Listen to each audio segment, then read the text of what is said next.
Hello everyone, welcome to I exam भी students. मेरा नाम है कैलाश तिवारी। दोस्तों, आज हम डिस्कस करने वाले हैं नाबार्ड का जो एग्जामिनेशन होता है उसमें क्या कंपटीशन लेवल रहता है। इस कंपटीशन लेवल को हम देखेंगे कि कितने स्टूडेंट्स इसके लिए अप्लाई करते हैं और कितने students phase 2 and interview and finally select होते हैं। उसके साथ साथ जो सबसे इंपॉर्टेंट है वो हम ये डिस्कस करेंगे कि कट ऑफ लास्ट ईयर क्या रही थी, और जो लास्ट ईयर की कट ऑफ थी उसको आपने टारगेट नहीं बनाना है 2023 के लिए, बल्कि जो लास्ट ईयर की कट ऑफ थी उससे लास्ट ईयर का जब आप प्रीवियस ईयर पेपर देंगे तो आप ये देखिए कि जो आपके मार्क्स आ रहे हैं क्या वो कट ऑफ को क्लियर कर पा रहे हैं या फिर नहीं कर पा रहे। इतना बेसिक सा आपको करना है। इस कट ऑफ को किसी भी कंडीशन में आपने टारगेट नहीं बनाना है 2023 के लिए, ये चीज ध्यान में रखिएगा। ओके, तो सबसे पहले जो इंपॉर्टेंट प्री रिक्विजिट है आज की वीडियो के लिए, या फिर हमने पहले भी इस पे फोकस किया है, ये यही है कि सबसे पहले आपको प्रीवियस ईयर पेपर देना है। प्रीवियस ईयर पेपर 2022 का शिफ्ट 1 शिफ्ट 2, सिमिलरली 2021 का भी मिल जाएगा यहाँ पे, 20 का भी, 2019 एंड 18 का। आपको ये दोनों या इन दोनों में से कोई एक ट्राई करना है। बट आगे बढ़ने से पहले मुझे आप ये बताइए कि इतनी हमने पिछली 4-5 वीडियो में नाबार्ड की प्रिपरेशन से रिलेटेड चीजें डिस्कस की हैं, क्या आपने अभी तक प्रीवियस ईयर पेपर अटेम्प्ट किया या नहीं किया? जरूर बताइएगा। नहीं भी किया तो भी कोई बड़ी चीज नहीं है, बट आप जरूर बताइएगा कि आपने अटेम्प्ट किया है कि नहीं किया है। ओके, तो सबसे पहले देखते हैं कि कितने स्टूडेंट ने अप्लाई किया, कितने स्टूडेंट का सिलेक्शन हुआ। सो बेसिकली अगर आप देखेंगे जो अभी तक हमारे पास डेटा है, 2022 में 60,806 एप्लीकेशंस आई थी, और 2021 की एप्लीकेशंस आप देखेंगे ये 71,589 थी। तो कई बार जब स्टूडेंट्स कहते हैं ना कि सर आज के टाइम पे ना अवेयरनेस बहुत है, सारे स्टूडेंट्स को पता है कि ये भी एग्जामिनेशन होता है, इतनी वीडियोस बना बना के आपने सबको बता दिया है। तो बेसिकली यहाँ पे समझने की बात ये है कि जो जब स्टूडेंट फॉर्म फिल करता है तो ऐसा नहीं है कि सिर्फ वीडियो से पता चल गया तो फॉर्म फिल कर दिया। हम हर चीज एनालाइज करते हैं कि हमारी प्रिपरेशन वैसी रहेगी कि नहीं रहेगी।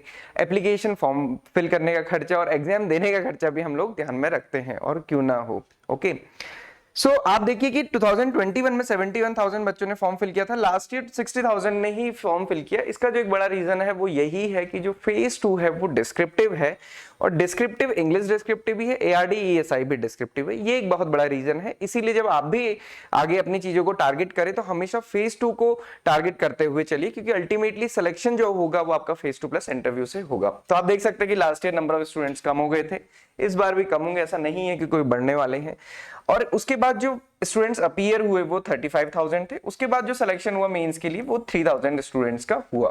अब आपको यहाँ पे देखना है कि 60,000 में पहले ही लगभग ये 60% स्टूडेंट्स अपीयर हुए, उसके बाद फिर मेंस के लिए सिलेक्शन हुआ, और जो रियल कंपटीशन होता है फिर वो यहाँ से शुरू होता है, क्योंकि ये जो स्टूडेंट सेलेक्ट हुए हैं मोर और लेस सभी सेम कैलिबर के हैं।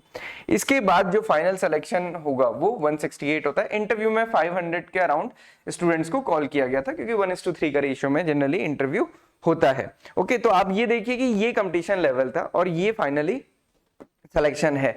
तो हालांकि अगर आप बाकी एग्जामिनेशन जैसे आरबीआई एक रेगुलेटरी बॉडी है, विद नोटिफिकेशन आया ही है, अगर आप उसमें देखेंगे उसमें लैक्स में स्टूडेंट्स अप्लाई करते हैं, तो यहाँ पे अभी उतना कंपटीशन नहीं है। तो अगर आप डिटरमिन्ड होकर पढ़ाई करते हैं डिसिप्लिन के साथ, सिलेबस के साथ, तो डेफिनेटली सिलेक्शन होता है। अब हम दूसरी चीज देखेंगे कि कट ऑफ क्या रही थी लास्ट ईयर की। सो 2022 में जो कट ऑफ रही थी, ओवरऑल कट ऑफ देखेंगे। पहले आप ये समझिए कि एग्जामिनेशन का पैटर्न क्या है। 8 सब्जेक्ट्स हैं, मैं जल्दी से आपको बता दूं।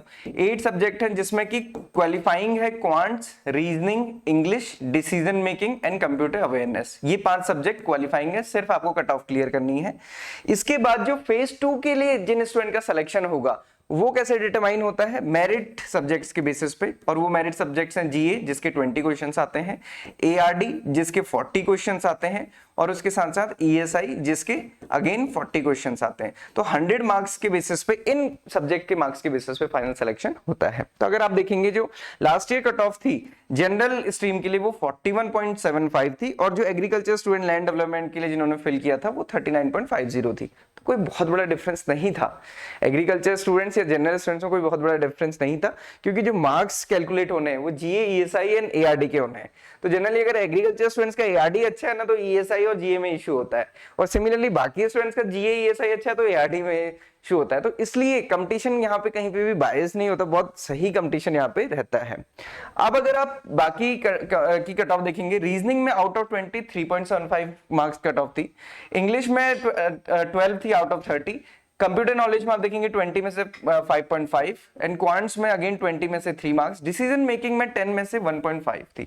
तो ये चीज आपको बहुत अच्छे से देखना है कि डिसीजन मेकिंग में सिर्फ 1.5 नंबर कट ऑफ थी, बट कई सारे स्टूडेंट का वहां पे 1.25 मार्क्स आया, जबकि यहाँ पे 65 प्लस मार्क्स थे एआरडी, एसआई एंड जीए में, और कंप्यूटर अवेयरनेस या फिर डिसीजन मेकिंग में 0.25 या 0.5 मार्क्स की वजह से सिलेक्शन नहीं हुआ। तो ये आपको ध्यान रखना है। आप बताइएगा कमेंट बॉक्स में आपका, अगर आपने लास्ट ईयर दिया था आपका क्या एक्सपीरियंस रहा।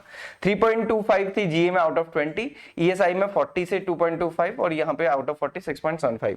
बट ये कट ऑफ के बेसिस पे फाइनल सिलेक्शन नहीं हो सकता, ये तो आपको पता है, क्योंकि अगर आप इसको टोटल करेंगे तो ये 6.75 है, 6.75 प्लस 2.25 प्लस 3.25 अराउंड 13-14 मार्क्स होंगे, और यहाँ पे जो फाइनल कट ऑफ गई है वो 41.75। तो केवल ये कट ऑफ क्लियर करने से भी सिलेक्शन नहीं होगा, आपको मेरिट भी लानी है। तो ये चीज आपको ध्यान रखना है। अब आपके लिए आज टास्क क्या है, आप 2022 का शिफ्ट 1 या शिफ्ट 2 कोई भी एग्जाम दीजिए, आप देखिए कि आपके इतने मार्क्स आ रहे हैं कि नहीं आ रहे हैं, और जो फाइनल एआरडी एसआई जीए में कट ऑफ है वो 41.75 है कि नहीं है। ओके, परसों हमारी सेमिनार भी हुआ था, उसमें भी हमने यही फोकस किया कि सबसे ज्यादा जो आपको फोकस करना है वो फेज 2 को करना है, और जब फेज 2 को बहुत अच्छे से आप करेंगे तो फेज 1 भी डेफिनेटली होगा, क्योंकि फेज 2 के लिए आपको कंसेप्चुअल अंडरस्टैंडिंग की रिक्वायरमेंट है। ऐसा नहीं है कि ऊपर ऊपर पढ़ने से हो जाएगा। अब अगर आप फेज 2 का देखेंगे तो जनरल के लिए 130 मार्क्स था और लैंड डेवलपमेंट के लिए 120 मार्क्स था। तो अब यहाँ पे आप देखिए कि बहुत डिफरेंस नहीं है, 130 एंड 120। और लास्ट ईयर देखेंगे ना 2021 का, तो एग्रीकल्चर की कट ऑफ ज्यादा गई थी, जनरल की कम गई थी। ये सब डिपेंड करता है जो क्वेश्चन का लेवल। तो ऐसा भी नहीं है कि जनरल का पेपर हमेशा इजी होगा या उसकी कट ऑफ हमेशा आगे जाएगी, ये कोई भी पैरामीटर नहीं है। ये जस्ट मैं आपको बताना चाहता हूँ कि कट ऑफ के बेसिस पे कुछ भी चीज मत बनाइएगा आगे। देन ये डिसिप्लिन वाइज है, आप देखेंगे जनरल में जो इंग्लिश के मार्क्स थे वो 49 थे। यहाँ पे एक बहुत कंट्राडिक्टरी आपको चीज मिलेगी देखने के लिए। ईएसआई और जो सब्जेक्ट स्पेसिफिक ईएसआई एआरडी का जो ऑब्जेक्टिव पार्ट था उसकी कट ऑफ 19 मार्क्स थी, और जो ईएसआई एआरडी का डिस्क्रिप्टिव पार्ट था उसकी कट ऑफ 23.75 थी। ठीक है, ऑब्जेक्टिव की 19, डिस्क्रिप्टिव की 24 मान लीजिए। लैंड डेवलपमेंट या एग्रीकल्चर में आप देखिए इंग्लिश में तो सेम है, यहाँ पे जो डिस्क्रिप्टिव में थी उतनी कट ऑफ लगभग यहाँ पे ऑब्जेक्टिव में है, और यहाँ पे जो ऑब्जेक्टिव में थी उतनी कट ऑफ यहाँ पे डिस्क्रिप्टिव में है। तो अगेन ये बहुत क्लियर है कि ये जो कट ऑफ है ये जो पेपर आएगा उस पर डिपेंड करेगी। इसलिए जो पहले से हम प्रिडिक्शन करने लग जाते हैं ना, उसका कोई भी मतलब नहीं है। आप जब प्रिपरेशन कर रहे हैं तो आप ये देखिए कि आपने पूरे सिलेबस को कवर करना है और 100% को टारगेट करना है। 100% का मतलब डेफिनेटली वो 10th क्लास का एग्जाम तो है नहीं कि हम 100 आउट ऑफ 100 लाएंगे, बट मैक्सिमम के लिए ट्राई करेंगे।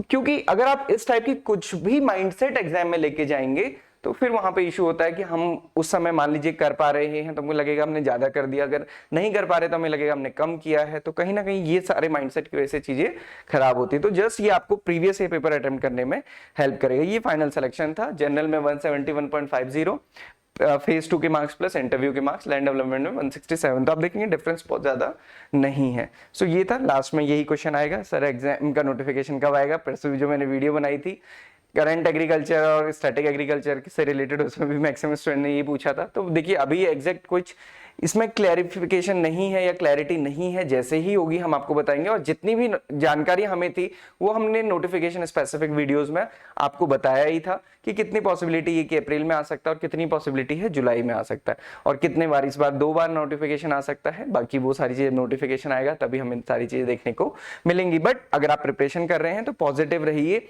और पॉजिटिव रहने का क्या मतलब है कि नोटिफिकेशन देखिए कभी भी आए, जुलाई से पहले तो आ ही जाएगा हर साल की तरह।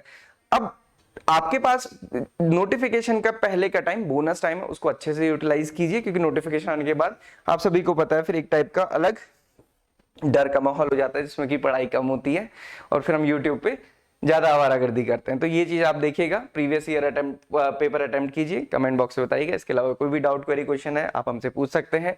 प्रीवियस ईयर पेपर का पीडीएफ भी हम आपको डाउनलोड करने के प्रोवाइड कर देंगे, डिस्क्रिप्शन बॉक्स में आपको लिंक मिल जाएगा। So this is all for today, thank you everyone for watching this video and have a great day ahead.